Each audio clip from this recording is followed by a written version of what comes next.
जब हम एक ऐसे कालखंड में राष्ट्र में जीवित हैं, जब हम विकसित भारत की कल्पना कर रहे हैं, तब उस विकसित भारत का एक मजबूत स्तंभ हमारी न्यायपालिका है।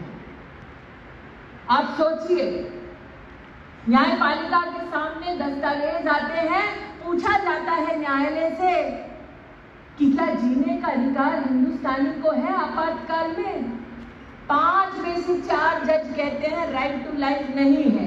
एक जज कहता है संविधान का आधार ही तो जीवन है। अगर आप हिंदुस्तानी के उस मूलभूत अधिकार को ही खंडित कर दें, शोषित कर दें, तो संविधान हमारा क्या धूमिल नहीं हो जाएगा?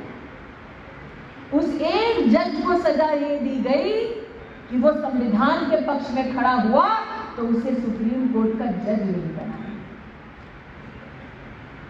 कांग्रेस की सरकार ने तब सुप्रीम कोर्ट में एक पक्ष रखा कि अगर आपातकाल में किसी नागरिक पर गोली चलती है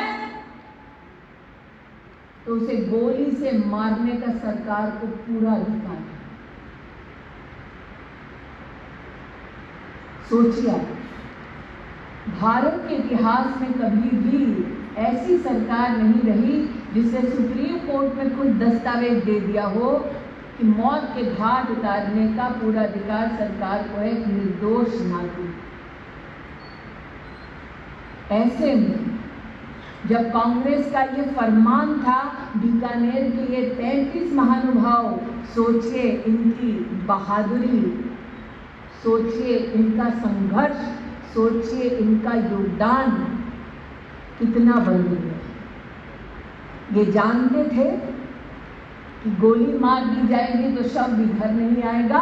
ये जानते थे कि जेल में जब लेकर गए हैं तो कुछ को बर्फ की सिल्लियों पर लिटाकर लाठियों से मारा गया, कोई पूछने वाला नहीं था।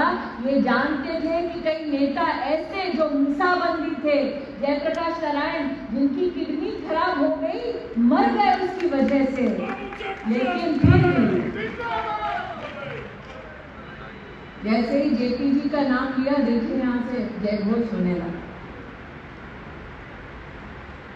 आप सोचिए, हुकुम चलने में इतने अस्थिर हो रहे थे, लेकिन जेपी जी का नाम लिया तो अभी अभी दोबारा नारे देने लगे। ये फौलाद है इनकी।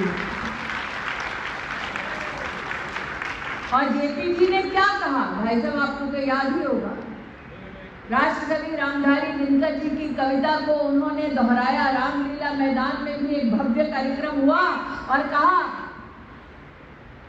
जनतंत्र का जन्म नाम का उनका एक काव्य है, उनका एक कविता है, जिसमें उन्होंने कहा था, सदियों की ठंडी बुझी राख सुबुगा उठी, मिट्टी सोने का ताज पहन इठिलाती है, दो राह समय के रथ का घर घर नाद सुनो, सिंहासन खाली करो कि जनता आती है।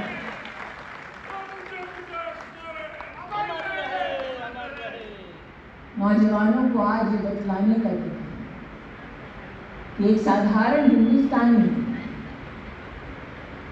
देश में घोषणा की, कांग्रेस की क्रूरता के सामने घुटने नहीं टेके, देश में सैलाब ऐसा आया कि इंदिरा जी को भी एक चेक देना पड़ा, जयप्रकाश जी को, कि किडनी खराब है, मैं पैसे भेजती हूँ। जयप्रकाश जी ने चेक वापस कर दिया, कहा पैसे नहीं चाहिए, लोकतंत्र को अपनी बेड़ियों से आज़ाद करो, मुझे मेरे देश की आज़ादी चाहिए।